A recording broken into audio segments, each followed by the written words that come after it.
How you doing, guys? So I am in LaFemme LR3's Land Rover because mine still is not working properly. Actually, I need to change the water pump and front crank seal. So it hasn't been driven in a while. But I wanted to show you guys the power of the gap tool and what it can do for you when you are out and about. Basically, I have a bunch of friends on Instagram that are selling their Land Rover just because they're over it. And I get it. It's not for everybody. It's a lot of work. It needs constant attention. But when it is functioning and working properly, you just really can't beat it, especially for the price that you can get these things. You know, we hear people running, well over 300,000 miles on the original motor without rebuilding. But again, the requirement for what it takes to get that much mileage out of it requires a lot of attention, requires a lot of service and paying attention to all those things. So this is one of the things that you obviously have to pay attention to. And it's obviously, let's see if I can see it there, a check engine light. So what is it? I'm out here, driving around and just started the car and this thing came up. And what is the first thing that you're going to do if you don't have a gap tool? Well, you're going to attempt to drive it. And in some cases, it might be okay. But in some cases, you hop on the freeway and it could send you into suspension fault and you're done. If you got bigger tires, you're worse than done. You're going to be grinding. You probably won't be able to pull over. It's basically a massive headache.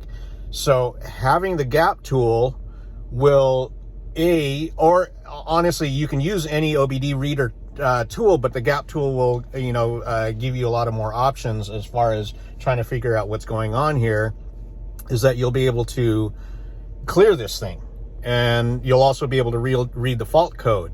So I'm going to try to switch to a screenshot of the video of what I'm actually talking about so I can show you what's going on here.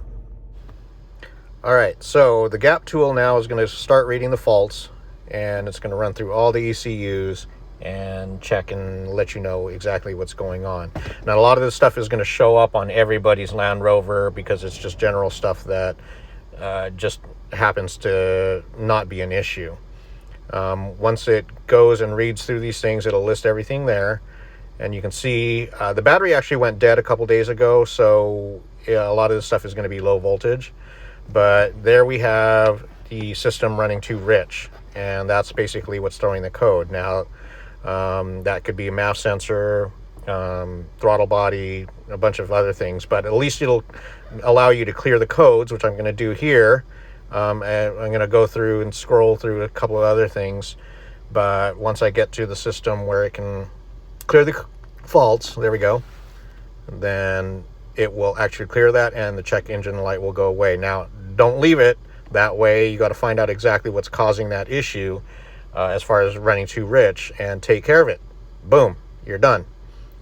And it's going to read it again and going to show you a couple other things that, again, most everybody has. So there you have it, guys. It was just simply system running too rich, which could be a few things, obviously things that you probably want to address, but MAF sensor, dirty throttle body, you can dive deeper. And if you dive deeper, the first thing that you're going to get is if you actually end up at a Land Rover dealer or a mechanic, it's going to cost you a lot of money just to sort of even diagnose this thing. And then they're going to tell you that you're going to need to fix things that you don't need to fix. Again, not everybody's going to understand certain things about the gap tool or even mechanics to begin with. But at least being able to get home because of the gap tool. I have a couple of friends that have been stuck out with a suspension fault 200 miles from home, and that's going to cost you $800 to load it up on a tow truck. Gap tool is $500, a little bit over $500. You can program your keys with it, because I know a lot of you only have one key. And the thing is that if you clear suspension faults, a lot of times it can get you to safety. It could get you, somewhere where it won't cost you $800 to get you the rest of the way home. But also, if you understand the gap tool and the Land Rover, it will probably be able to get you home. So I cannot stress the importance of having a gap tool if you are a Land Rover owner. It's just, it's a necessity. I know that there's an iLand tool as well. There's a couple of other systems out there. I believe the X-Lifter does a few certain things, but I'm not sure that the gap tool might do as far as diagnostics. But I believe that's mostly a suspension-based system. So you guys, again, it's an absolute must. It's so much more worth it. It'll help you also diagnose your suspension failures and faults, and hopefully it'll get you to keep your air suspension rather than going to coils. That's the reason you have a Land Rover anyways. So I hope you find this video helpful. It's probably one of the most important things that you're going to have to do to understand that when you own a Land Rover, a gap tool is an absolute must. So, all right, hope this helps.